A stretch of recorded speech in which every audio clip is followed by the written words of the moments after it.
I walked past this one guy one day, and I walk and I'm like looking at people, and I like study people too. So I like look at people just to kind of say what's going on. I look at this guy, he's homeless, he's sitting on the ground, and as I'm walking by, he goes, "Ass wipe," and I'm like, "Wait, what? Me? I'm an ass wipe? Like, what did I do? Like, what in the world is happening?" So these are things that I just go through all the time. Welcome to the Push Podcast. Why push? Because a nudge is just too friendly. And friend, we're here to help you get your shit together. I'm Eddie. And I'm Janelle. And we're the Copelands. We've got 3 daughters, 2 businesses, a mortgage, and lots of responsibilities. So just like you, we're struggling to find that perfect balance of ambitious go-getter hustle while still staying present, loving our kids, and working on our relationship. And doing the laundry, going to the grocery store. Oh, and don't forget being mindful. Yeah, all of the stuff. So if you're juggling all the things, but you're also trying to get to the next level, guess what? You're in the right place. So get ready to be pushed. Hey guys, welcome back to the Push Podcast. This is episode number 22. 22. And I think I'm going to call this episode What in the World? Okay. So you got to give some context of what that means. If you listen to episode number 20, we did a quick snippet of Eddie. We often come home and like his, what am I trying to say? His reaction when something strange happens is, what in the world? The kids started like copying that. I think an 80-year-old way of expressing like, that's weird. I think I might have gotten it from my mom. I think she says "what in the world" all the time. Does she? Yeah, I think so. And so you're right, she does. She does. And so when things happen, you're turning into your mother. I naturally go, "What in the world?" Like, yeah, just so like perplexed. Random. Like a good example of what in the world is a few years ago we were in New York. Right. And, oh my gosh. And so when we go to New York, we love it because one, we want to find all the food places, and we literally only go for food. We go for food, and so we were on the hunt for this place that had like some amazing cookies. Levain Bakery. Levain Bakery. I don't know if it's Levain, but it's a really big deal. If you go to New York, you cannot not get one of these chocolate chip cookies. Yeah. They're like bigger than your hand. They only have like 5 flavors, but they're fresh, they're hot, and there's a line down the street, which I always love supporting businesses like that. So we get on an Uber, we're driving. That was an experience. That was an experience too. So we're in the Uber and this guy, he's a Puerto Rican guy. He's got a super thick accent. He's being a really great tour guide. We were just totally vibing with him. He's like, over here to the left, you got da-da-da-da-da. And over here on the right, oh, that's where such and such lives. And he's just like, you can tell he's lived there his entire life. He takes pride in this, knowing all the different barrios. Barrio. And it was just a really fun ride. So he has his sunroof open, and all of a sudden on the right, this guy's trying to pull off from the curb, but he's trying to cut off our Uber driver, right? And so our Uber driver has nowhere to go. It's like bumper to bumper traffic. And so he inches up like maybe 2 inches. And then the guy that's trying to merge like gets over on him another 2 inches. And we're going nowhere, you guys. And so our guy, he inches up a little bit more. And then this guy to the right inches up a little bit more. And finally, our Uber driver in the middle of his tourist tour guide stuff that he was like doing. Telling us about the city. Yeah, he's like super he's cool. He's super nice. He stands up in the car, puts his head out of the sunroof, and he goes, "Motherfucker, where are you trying to go? You see I ain't got nowhere to go. Back the fuck up." And we're like, what in the world?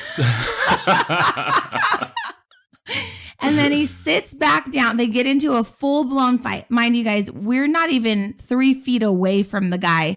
I'm sitting on the right, and this guy is on the right in the car, and he's yelling back at him super aggressively. They're literally less than 2 feet away. Yeah. Like, that's what it is.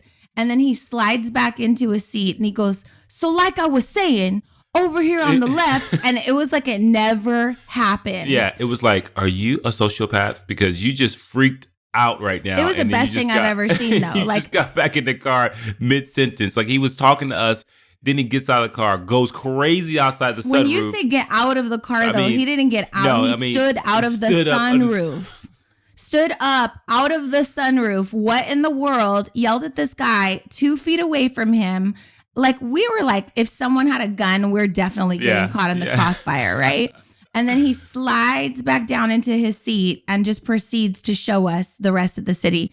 It was just one of those moments where I was like, I don't know whether to like be super afraid of you or to respect you so much right now. It was a little bit of both. Oh my God. Yeah, that was a what in the world moment for sure. So we go to the bakery. He drops us off at the bakery. There's a line, but you can barely see the sign. And there was a bigger sign that said tanning, right? Right. And so I asked I the even people, think we passed it. We did. Yeah. But I asked the people in the line, I was like, are you guys in line for tanning? And they started laughing. They go, no, we're in line for Levain Bakery. And I was like, oh, okay, we're in the right place. So we say bye to the Uber driver. We get in line. There's probably 30, 35 people in line or so. Oh, at least. All different races, all different from all over. It's definitely a tourist destination. Yeah. So we're in line. Now we've got maybe 5 people behind us. We're inching up a little bit. And this homeless guy comes from nowhere. Yeah, he like comes out of nowhere and then he beelines towards me. So he's like an older black gentleman. And I look people in their eyes. I treat everyone with a tremendous amount of respect. So somebody looks at me, I made eye contact, and then he came at me and he said, what did he say exactly? Wait, you were the only one that made eye contact, just so we're clear. Everybody else was just like in the zone, having a conversation. So he picked you because you made eye contact with him, just to be clear. So if you're listening and you're like, I don't want this to happen to me, wait for it. But don't make eye contact if you're not ready to be talked to. Yeah, and he walks over, he says, hey man, you got any change? And I go, oh no, I don't have any cash. He goes, why you gotta lie? You know you got some change because you going in there. He's got his hands up. He gets super animated. And then he proceeds to yell at Eddie for about 2 minutes. Yeah, he's like telling me, I ain't stupid. Yeah, I know you got some money because you going in there. Like with this New York accent. And he's like pointing me out, yelling at me about not having any cash. I'm like, I don't know. Do you have like a square? Like I can wire transfer you. Wire transfer you some money. But Eddie wanted to cry. He literally had no cash. And so he's yelling at me and like there's a line in front of everyone. And I'm like, what do? Do I just sit here and just put my hands in my pocket and look down and just kind of let this thing ride out? That's what we did. Yeah. We just kind of like put our head down and just like kind of left you out. And he was so upset. He didn't ask anybody else. No, he only asked me. And I didn't have any change. And he's like, he yells at me. He goes off. He tells me, I know you got money because if you're going in there, I ain't stupid. I know you got some money because you're going in there. Yeah. And I was like, said it like 20 times. I was like, oh, I don't have any cash. But the thing is no one looked up to help you either. No one said, hey, buddy, get away from that guy. He doesn't deserve you yelling at him. So that was a what in the world moment for sure. And I have had these moments with like homeless people. You're like a magnet. They just treat me like shit. They do. And I give them money and I give them food and they just don't. I just don't vibe well with them, Well, and so, it's just because you're such a nice guy and you're kind of like a mark. Like they see you. They see you, you make eye contact with them, and, you give off this friendly vibe. And so they're like, oh, he's a sucker. I'm going to take care of him. That's what they do. Because when I walk down the street, I just walk. Yeah. And I do. I feel really guilty sometimes, like on an off ramp or something. Oh, God, I have a what in this world. And then I want you to go back to your homeless story. Yeah. So I'm on an off ramp, a freeway off ramp in Pasadena, going to the doctor one morning. It's like 8:00 in the morning. And I'm telling you guys, things like this happen to us all the time. And we're like, nobody would ever believe this. So this is what we're talking about today, like what in the world moments, right? And we want to hear about your what in the world moments too, because this is just so much fun. So I'm there by myself going to the doctor, and there's a homeless woman on the corner. And I look at people and I want to know their story. Like I want to know what happened in her life. Like, did she lose a child? And I start like getting really deep. Like I'm sitting at a red light. I start getting really deep with like, what would have to happen in my life for me to live this kind of life? And it usually touches my heart. And, so I just kind of sit there with it. And if I'm feeling really compelled, sometimes I'll roll down the window and I'll give them $20, like whatever I have. And you're very much like that too. So I'm watching this woman and I'm trying not to make eye contact with her, but I'm kind of she's literally 3 feet away from me. She's on the corner. I'm on the corner. She's to my left. And all of a sudden she's like, she's angry, she's cussing. And then all of a sudden she switches and she goes, oh, yes, yes. And she's kind of opening her jacket up towards the top by her neck. She reaches her hand in and I'm like, what is she doing? Like, because her mood switched, right? She was cussing, she was upset, she was angry. And now she's like nurturing, like, yes, little baby, put it, like talking in this weird voice.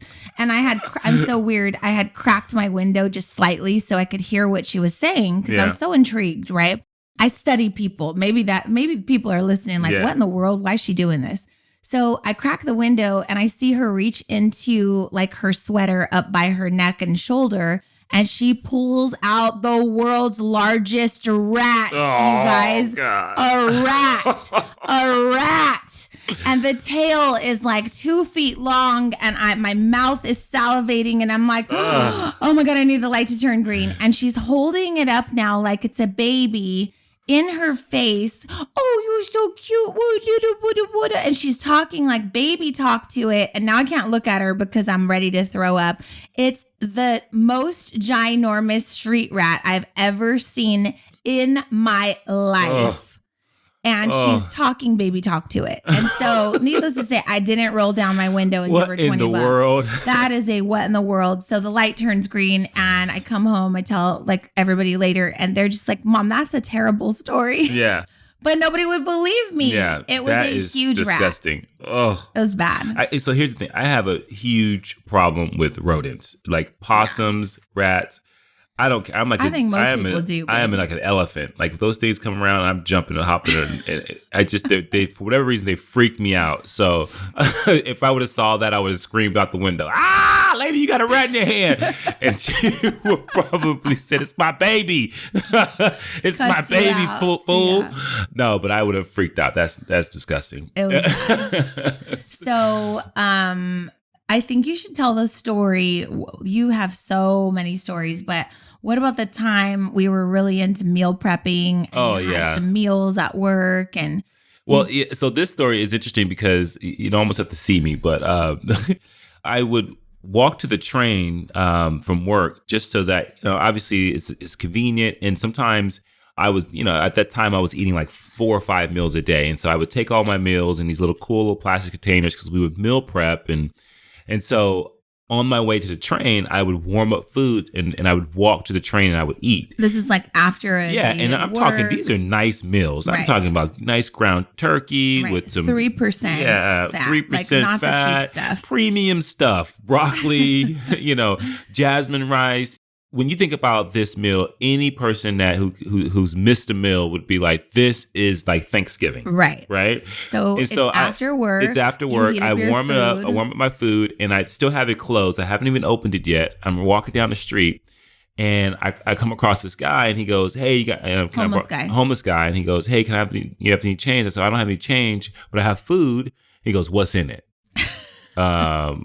It's got ground turkey. I'm looking down. You're ready to give him your brand new hot meal. It's hot. It's still steaming. And I look down. I said, "It's got ground turkey in it." He goes, "What's in the ground turkey?" Seasoning. I think we mix in a little bit of garlic. And he's literally, you guys, giving him the ingredients. Like, do you want to know the calorie count too? Right. Yeah, I'm like, and it's 300 calories. And then Eddie goes, and it's got some broccoli. I got some broccoli in there. Goes, and he looked at me and he was so disgusted. He looked aside and smacked his lips and moved his hand to brush me off, like, "Move along, sucker." I don't want that shit. And I was like, what is that? What in the world? I'm just, and so I'm sitting there and I literally paused and looked at him and I looked at the food and I looked at him and I was like, what is happening? He's not even looking at me anymore. He brushed you off. I disgusted him with the ingredients, what's in this food. It was the broccoli. He dismissed you. He's like, I don't Ain't want nobody got time for no broccoli. Give me some money so I can get me a burger. I don't want your healthy meals. I'm out here starving. I need some fat. I don't know what I wish I knew what he was thinking because it definitely put me in a state of like, what in the world's happening? I thought I was doing something really nice. I'm going to give this food guy my food. I live a blessed best life. Food's going to come my way. Right. I'm not going to have to worry about this. But Food that your if wife prepared. Yeah, if it's not someone, I walked past this one guy one day and I'm like walking and I like, I walk and I'm like looking at people and I like study people too. So I like look at people just to kind of say, what's going on? I look at this guy, he's homeless, he's sitting on the ground. And as I'm walking by, he goes, ass wipe. And I'm like, wait, what? Me? I'm an ass wipe? Like, what did I do? Like, what in the world is happening? So these are things that I just go through all the time. You're a magnet for the homeless people. Yeah, I'm a magnet for homeless people. They see me. And we do so much for them, too. They call me names. And I hate that we're generalizing because it's not all homeless people, but... there's a guy that shops at your store that, when they come in and they're there for too long, Eddie's the big guy in the store that they have to ask, like, hey, can you have him leave now? He's been here too long. So Eddie goes up and this one guy, he's super little. And he calls Eddie Lil Man. Yeah, he goes, get out of here, Lil Man. I say, hey, man, you got to get going. He goes, all right, Lil Man. I go, what? He's so much smaller than Eddie, you guys. All right, I heard you, Lil Man. Go, little man. And he's like shooing me off. You know when people have their hand out and they just like flick their fingers out to kind of like go, move along, like they're royalty. Right. Like go peasant. Yeah. And he's like, go, little man. I heard you. Go, little man. And he's like looking at me and he's like patronizing me at this point in time. He's like, go, little man. I'm like, and I feel myself walking away. I'm like, did I just get punked? What the hell is happening here? By a guy half my size who also is homeless. Yeah, and so I just let you guys know I choose love over going crazy. Yeah. So that is another what in the world moment. But, I think if you really, the cool thing is that these are things that some people may look at saying it was a traumatic experience, right? Like somebody, a homeless person chastising you in New York, maybe a moment where you go, I will never forget that. I was so scared. Right. I wasn't scared. I was just like, what in the hell's happening? Right. And so those are things I think that are definitely what in the world moments. Well, one of the reasons why we decided to do this episode, other than the fact that it's funny, is that we recently were traveling separately. Yeah. And so Eddie just got back from a huge convention for work in Nashville. Yeah. And I just got back from celebrating my new sister-in-law, Chrissy Farr. She's a reporter for CNBC. She's kind of a big deal. That's I'll awesome. tell you a funny story about that in a second. But we went to Mexico for a couple of days to celebrate bachelorette style, and not like wilding out bachelorette. That's not what we do. At least that's what you told me. No, it was definitely the opposite of when you hear the word bachelorette, I'll tell you. So she brings all of her friends, and I would say most of them are journalists. Like, they're very successful. So my sister and I go. And, it's like the first time the sisters, she's marrying our brother, the first time the sisters are meeting the sister-in-law's friends and actually hanging out. So we go. They had planned this whole trip. I had never been to this particular part of Mexico. And I got to tell you, the what in the world for me was, why are there so many white people? I mean, it was like I was in Newport Beach. There was no, like, all of the people, the workers, they were Hispanic, but they spoke perfectly good English. And my sister was like, oh, I want somebody to speak broken English to me. Like, what in the world is happening? Where are we? I felt like I was stuck in like the Twilight Zone. It was so strange. So the first night we get there, we check into our hotel. It's great. And we take an Uber to go meet them for dinner. And it's at this place called Flora Farms. And where did we stay? Los Cabos is where we stayed. Mm-hmm. So Flora Farms sounds kind of cool. Flora, Spanish, right? Yeah. Flora. And so we get in the Uber. By the way, side note, Verizon sucks. I'm just going to let you know. I recently switched my service from Sprint, and I was a customer for 19 years or something ridiculous, 16 or 19 years. And Eddie insisted that we switch over because he had just had it with too many what in the world moments with Sprint. So we switch over to Verizon, and Eddie took care of our family plan. He signed us all up. So the day that I'm traveling, I call, Verizon, and I was like, hey, I just want to let you know I'm going to be roaming. I'm going to be in another country. What do I need to do? And they would not give me any information on my account because it was under my husband's name. I was like, what in the world? Like, I What are you talking about? I'll give you his social. I'll give you his address. I pay the bill. What are you talking about? Like, I'm letting you know I'm going to need service when I get off the plane. And you were in your conference. And so I was really frustrated about that. And sure enough, when I got off at the airport, I had no service in another country. Yeah. So I'm really pissed at Verizon. I got to tell you, I was there for 4 days. Eddie called 14 different times. They kept saying, oh, yeah, I should be fine. Well, it wasn't fine. Yeah. Okay. And I didn't have any service unless I was on Wi-Fi. So from our hotel. But if Verizon wants to sponsor the show, we can retract all these statements. Thank you. I will. But for right now, Verizon's on my shit list. And so anyways, we take this Uber. It's nighttime. We have no service. Once we leave the hotel, we get in the Uber. No service now, right? So if something happens, if I want to call 911, Which is I don't so even strange. know. Does 911 even work in Mexico? I'm not sure. I don't know. So my sister and I are in the Uber. We're driving. And all of a sudden, we take a left turn. And now we're on a dirt road in the middle of nowhere, going up this mountain. And for certain, my whole life flashes in front of me because I'm for certain we're going to be kidnapped and sold into sex slavery or something. Yeah. So I'm like, there's really no way out of this. Like, I have no weapons. I can't run down the hill. I'm in the middle of a dirt road, pretty scary. And I don't usually freak out about stuff like this ever, right? Yeah. But we're going up this mountain and I'm like, for certain, this is not the way to a restaurant. Like, this is just not. And I don't know, what would you ladies do in that situation? Because part of me was like, do I tell him, abort mission, let me out right now? Eject. I didn't have any service. I couldn't call another Uber. We were too far up this mountain. So I just had to deal with whatever fate was in front of us. So my sister said the only thing that kept her safe was that there was a car behind us. I'm like, yeah, they were in on it though. This is the Mexican mafia. I don't know. So we're just sitting there quietly. We finally make it to the top of this hill. And all of a sudden, it looks like freaking Pasadena. Like, literally, it's like Colorado Boulevard. There's lights everywhere. I want to say we went through like the gates of like some sort of estate looking something. And then it was a city. It was like a city with like a Free People store. Like, it doesn't get more bougie than that, right? Wow. Nothing but white people. And we love you, white people. And I love you. But I was like, we're in the middle of Mexico. What part of Mexico is this? Everyone is like blonde hair, blue eyed. And don't get me wrong, the place was amazing, but it's like a restaurant. It's a farm. There's shops. Like, people are buying shawls. There's a jewelry store. Like, this is not like a regular like ciudad that's selling like chiclets, right? Mm-hmm. This is like, where the hell are we? I was so confused. Again, beautiful, but where are we? Are we in Mexico? So we go up to the hostess where the restaurant is. And again, it's beautiful. It's called Flora Farms. I guess they grow all their vegetables there. You know, they've got animals there that they raise. And the food was freaking fantastic. Not Mexican food.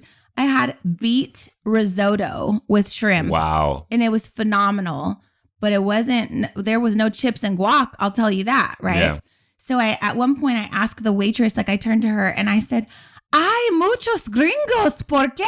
And she was like, "Oh yes, lots of white people here. Most of them come from Orange County or San Francisco." She knew exactly what I was talking about. And I was like, "Where are the Mexicans?" And she goes, "Oh, they're not here." And had the perfect, English. Yeah. And it was just the strangest thing. So that was my what in the world. The entire trip was like that. The hotel, the resort, like it's something that I was just like, I don't know that I would come back. Beautiful. We had a fantastic time. Company was great, but I was like, what is happening right now? I think that it's like when we went to Thailand, it's like if we went there and it was just another version of America, it's like, why did you travel in the first place? But the buildings, the signage, like everything was right. You want to be authentic, Los Angeles, Newport Beach, right? It was like, yeah. As a matter of fact, when we walked up, one of the guys is like waiting for his table, tall white guy there with his wife. And this other group of people walk up and they're like, "Bro, I think you're my neighbor. What up, Newport Beach?" And I'm like, this is like a scene out of the movie. Where are you people coming from? Why did you get this memo that this is where you needed to come and congregate right here, like That's in the funny. middle of Mexico? And then I was like, why did I need a passport to come here? Why did I go through customs? when I'm in the middle of Newport Beach right here. So that was my what in the world. Yeah. It was very strange. Well, so because I went to Nashville, and we were to Opryland, which is gigantic, by the way. So if you're ever in Nashville and you go to Opryland. Everybody knows what Opryland is. Well, I didn't know, but we went. So we went for our anniversary. We didn't stay there. We just went to the spa there, which was awesome. Mm-hmm. But went back for an event, and we took our online business manager, Jay. Shout out to Jay. And so me and Jay are hanging out, and we have lunch. And so we're waiting at lunch, and this was at lunch is a great time to like meet people, right? So there's a couple things with the meeting people, which I thought at a conference with like 10,000 people. Yeah, and it was amazing because it was really great networking and just getting to know people's story, which I'm always so curious about people. And so I have a lot of different stories. Most of my like stories and highlights are from meeting people. But you also have an element that people are there because their business is to be an affiliate, to do different things, to make money. And so they're looking for people to talk to so that they can, do their thing, right? Which I don't know how I feel about it, but I get it. I'm not going to knock your hustle. Well, but, the thing is I only go to these meetings to network and like make connections and friends. Eddie's a little more reserved. No, but it wasn't so much that. It was like, yeah, I'm there to network. I'm here to talk to people. I walk to random people. I look at their name tag. I say, hi, John. How you doing? Right. What do you do? I'm like, that's so weird in that voice. You do. Yeah, I do. Approach them in that voice. Just in that voice. Exactly. You should not. That's scary. I'm just joking. I don't do Hey, John, how's it going? If I had a podcast and some random guy like you walked up to me and said hi to me like that, I'd be talking about you on my podcast right now. So here's the thing. I am a young looking guy, right? I am 30-ish. And Jay is 20-ish, right? And so I'm sitting there and this guy walks up to me and Jay and he's all, is this your daughter? And I go, mother.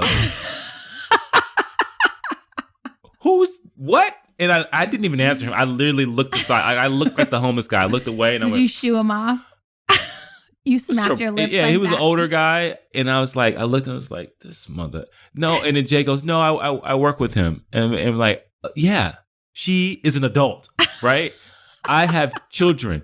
What in the world? Your child is 19 and Jay is 25. I don't care. Okay. Like literally, and then he started to proceed to talk to me about what he does, and I was like, I don't care. Are mad at him. Yeah, at this I was point. like, wait a second, you don't understand. I'm a healthy, young, 30-ish person. Has it hit you yet? Because by the way, you're gonna be 40. Why you tell me in how the old I'm gonna be? next like 3 months? You'll be 40.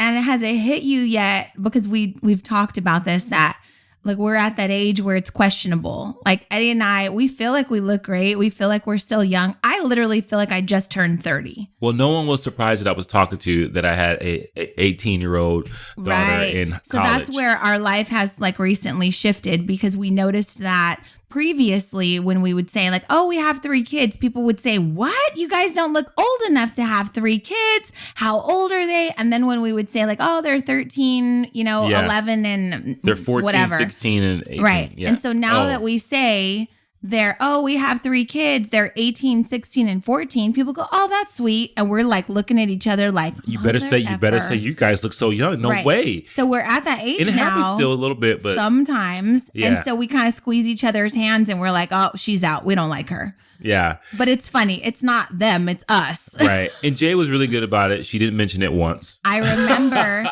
she should. I'm gonna tell her to tease you about it. But I remember being at the bakery and we had Olivia that worked for us. Olivia is super cute. She's mixed, right? I think people read my story online. They walk into the bakery and they know that I have daughters. Right. And I remember the first time they asked like, oh, are you Janelle's daughter? And I almost lost my mind. Because Olivia was 18. This was like 3 years ago. So I'm like 36 maybe. Yeah. And I'm like offended that you think this grown up who's in college is my kid. Because at the time my kid might have been like 14, right? And I think it's an us problem, babe. I don't think it's a them problem. No, it's a them problem. It's not. I know that when people look young and I say, hey, I wouldn't walk over to someone and say, oh, is this your daughter? What kind of opening statement is that? Like, I'm sitting there going, I literally looked over and I was like, oh man, really? Really? And like, and I'm normally pretty cool when it comes to things. I literally didn't even respond to him. I looked away. I was like, yeah, right. What's wrong with you? You're a jerk. So that definitely was a what in the world? What is wrong with you, man? That's rude. And then he tried to like sell me his service. And so here's the other thing. Okay. Like for all of you listening, when you go to a networking event, right? And let's just say maybe you are a weirdo. Okay. Maybe you're listening to this. You know that you're a weirdo. How will somebody know that they're a weirdo? You know when you're weird. Okay. Right? Go ahead. And the rest of in the rest of the world doesn't need to know that you're weird.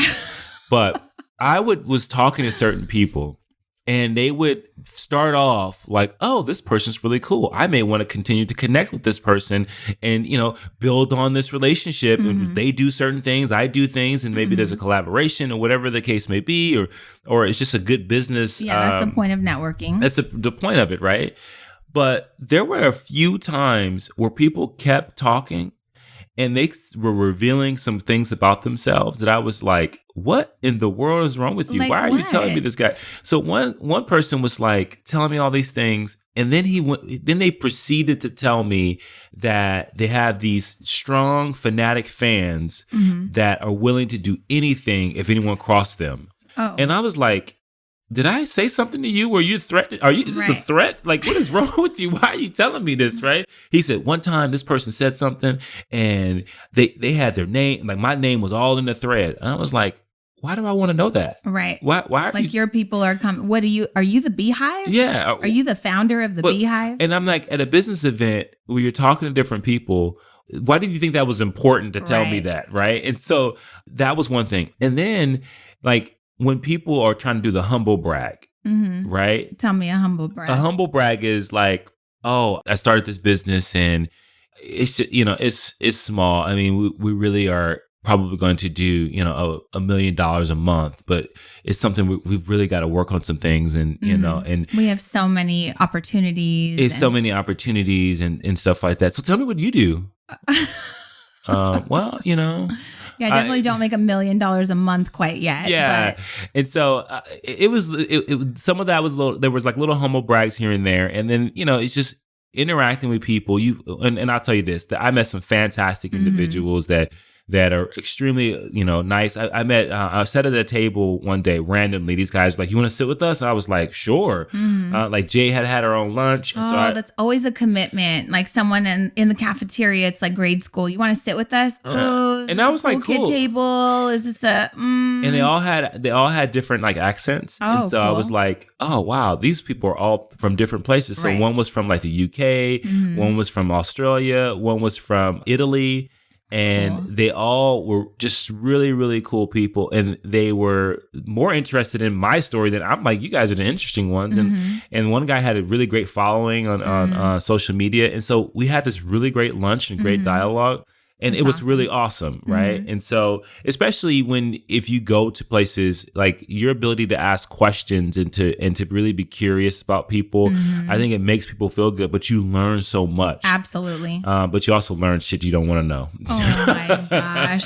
Well, in some of the weirdos' defense, though, Jay said that you guys had on these rookie badges. I guess everybody at the conference had a badge, but yours was a certain color that led others to believe that you were a rookie first timer. Right. So she said that's why you guys were basically marks, and that's why they were approaching you. Somebody told me that. I said, "Why'd you put the rookie thing on there?" I go, "Because this is my first time here." Yeah, next time don't claim that. Yeah. And so that's funny. They did say that. They said, "Yeah, people see that rookie and they're like vultures." I'm like, oh, all right, well, that's why they're like all of a sudden want to give me all the advice in the world. And that's another thing. Like, there's a moment in time where in your conversation, I talked to one guy and he just kept throwing advice at me. And here's the problem, and this is good. If you don't know where someone is at and you haven't asked enough questions, there's not space for you to give advice, because the worst thing you can do is help someone with something they don't necessarily need help with, right? Or give them something. And I know they're doing it either to add value or maybe it's an ego thing or whatever. I don't know what the motive is or the intent, but this one guy was just giving me, I talked to him for 45 minutes and it was a great, great conversation in the beginning. And then he started like giving me all this advice. And I was like, okay. And I was listening because I wanted to be open, but I was like, these are things that I'm pretty familiar with. Thank you for that. And and then I guess I got to work on cutting people off and saying, I already know that. Tell me something I don't know. But I would tell you guys this: if you go to any type of event or if you're networking, ask as many questions as possible, and then ask the question, "Hey, so before I leave, like, is there something I can help you with that, or is there someone that?" I heard this question the other day: is there someone that you know that I need to know based on what you've learned? I love that question. That's a great question, right? And so I think that's just my tip. So next time I go somewhere, I'm not going to give anyone any advice until I ask that, hey, is there anything that you need some help with it? You have some questions. I don't know if I have the answers, but I just want to ask you that just in case. Yeah, just being of service. Right, absolutely. That kind of leads me into, I don't know, I think we have time for one more What in the World, but I got to tell you, recently, lots of people have been asking for my time. And I mean, like sending me messages saying like, hey, let me know when you have some free time. I wanted to go over this thing that I'm working on with you. Like, it'll just take an hour. The thought of that makes me want to cry. Yeah. Like putting an hour of free time, I'm using air quotes, because who has free time? Right. Like, I don't even really know you. Like, and so I want to tell this story, but I want to tell it in a very objective way because I'm not being a jerk about this. Right, but right. 3 times in the last 2 weeks, like people have business ventures or things that they're working on, and I don't really know these people like at all. Maybe I know you from Instagram, maybe you comment on my stuff, that's great, but we don't have a relationship to where like we are sharing time together on a regular basis, right? So I need to clarify that, because if a friend calls me and says, hey, let me know when you have a few minutes, like I need to talk to you about something, I'm there for you. Like I'm going to make the time, whatever. But if I don't know you from anywhere other than social media, or like, I don't know where I know you from, and you slide into my DMs and you say, hey, let me know when you have an extra hour, because I'd really love to go over this thing that I'm working on. Do you not know me? And I'm just like, extra hour. You must not follow me then, because everybody that I meet is like, how do you do it all? You're so busy, this and that. And you're asking me for an hour. You're not asking me for like, hey, I have got a question. It would take 3 minutes. Remember when I met you at the gym? It's just super quick. I might consider that, right? But if you're asking me for an hour or 45 minutes of my time, that's like offensive to me, I think. Yeah. Am I wrong? No, I don't think you're wrong at all. Okay. So this woman had asked me twice now. And I know that she works for a company like an MLM. And I want to be very clear. We have some extremely successful friends and family members that are involved in MLMs, and they've worked their way up. And so we respect that. I respect your hustle. But I also have people selling leggings and selling facial products and selling everything under the sun to me that they think that I need. And it's like, I see that you sell this because you post it all the time. And if I needed it, I would reach out to you. Trust me. Right. You get what I'm saying? Yeah. So this woman asked me, like, again, the second time, hey, let me know if you have some time.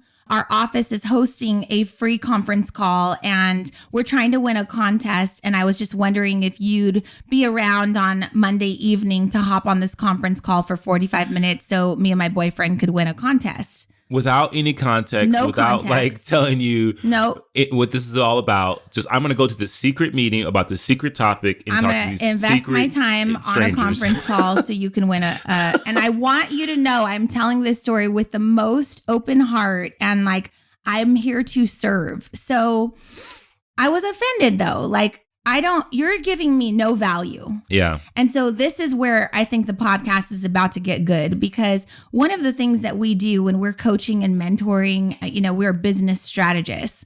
And one of the things we do in particularly with our female students is we teach them how to sell. Like, you should always be closing. If you have something that you are selling, you got to sell it, right? And I just want to tell you, like, I wanted to provide her feedback. So I responded back and I thought, should I do this? Okay. So I responded back and I said, hey, are you open to some feedback for, like how you're approaching people to ask for their time? She responds back. She goes, what? ...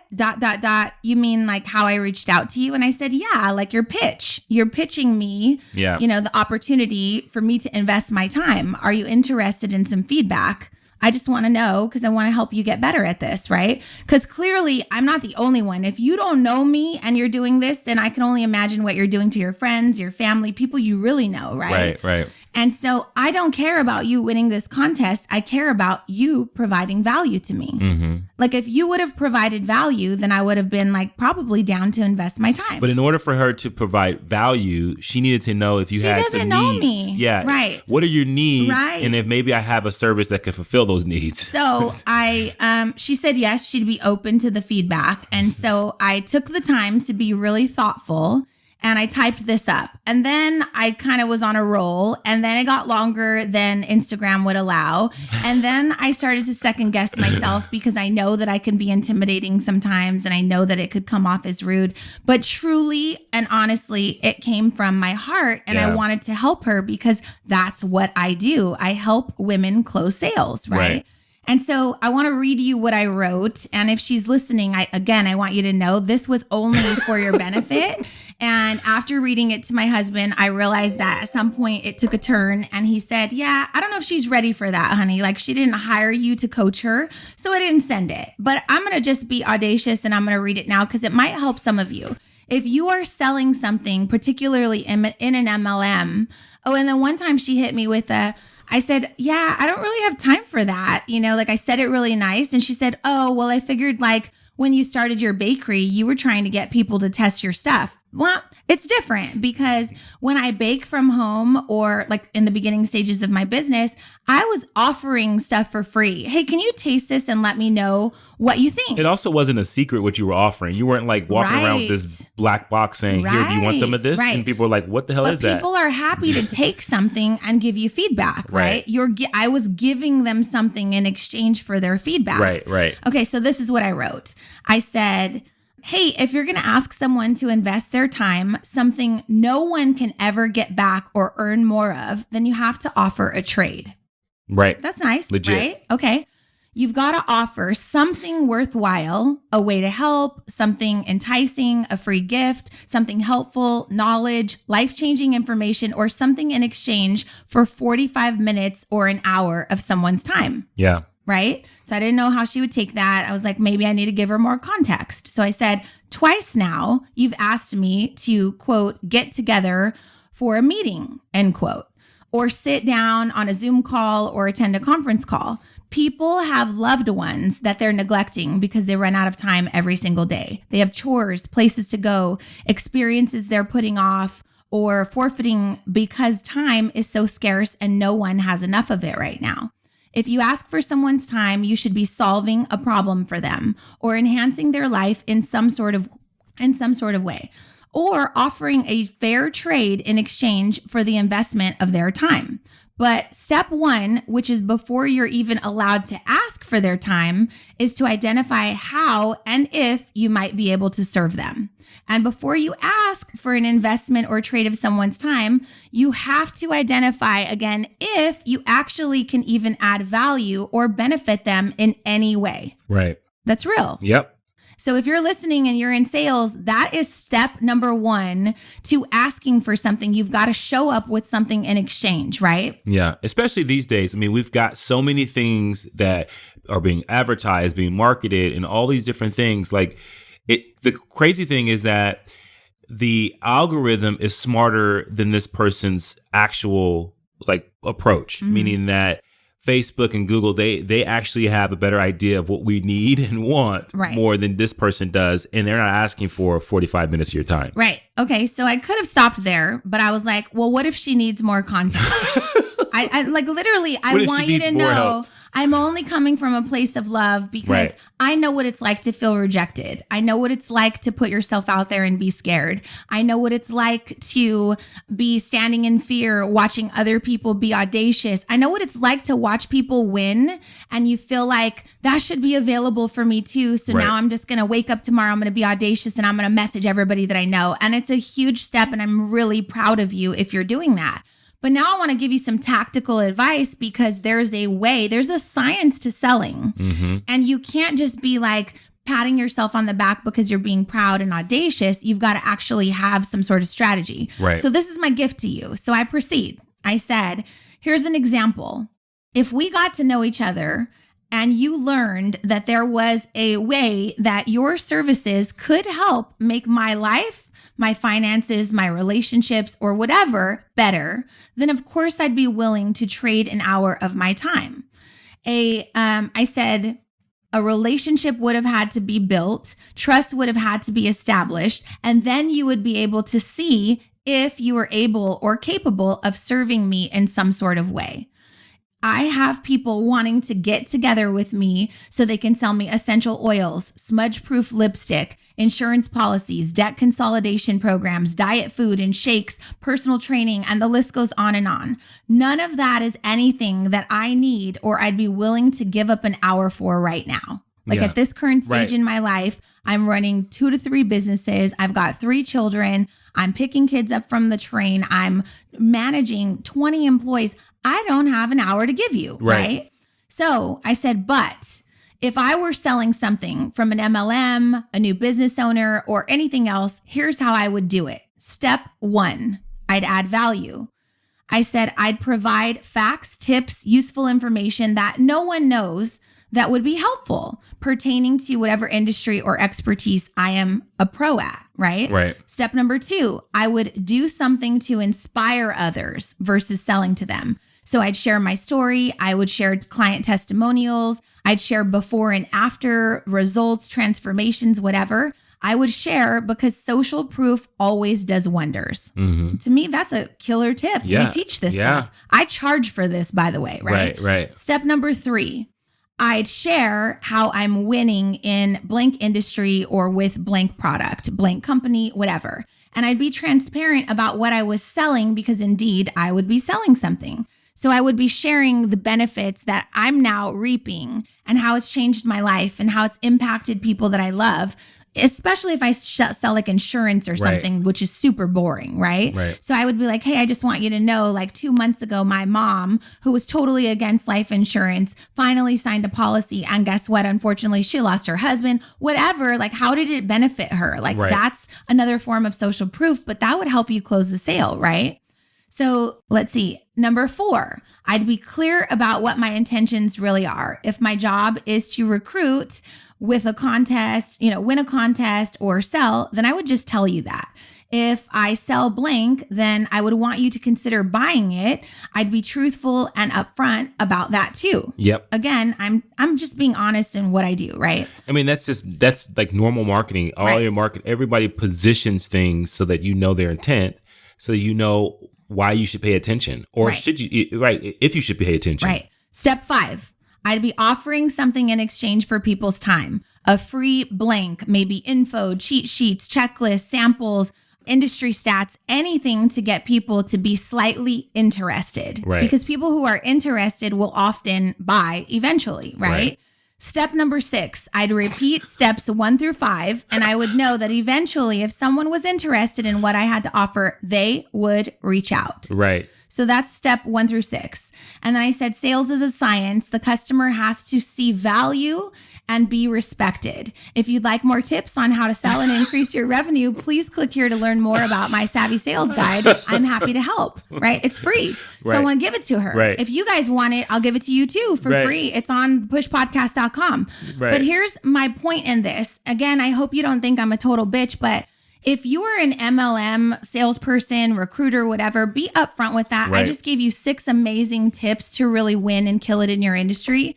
But you cannot just slide into someone's DMs and ask them for an hour or 45 minutes of their time. It just doesn't work like that. So I hope this episode was helpful for you. We took a business turn right there and we gave you some value. But if you're selling something, I understand what it's like to be scared. I understand what it's like to be rejected. But I also want you to know that there are steps you have to take to educate yourself to get better at sales. And part of it comes from receiving feedback like this. So I hope this was helpful. It was a very lighthearted, fun episode, and we've got to run now, but keep pushing through, and we'll see you in the next episode. See you guys later. Thank you for listening to the Push Podcast. hey, we want to hear from you. So if you have a question or there's a particular topic that you want us to tackle and you want us to help you push through, you got to do something for us. You got to go to Apple Podcasts and you got to leave a rating and a review. And in that review, go ahead and leave that question with your Instagram handle so that we can shout you out when we actually answer the question. And we'll talk about that on the podcast and make sure that, hey, this particular podcast is made for you. So leave a rating, leave a review, leave your handle, and until next time, push through.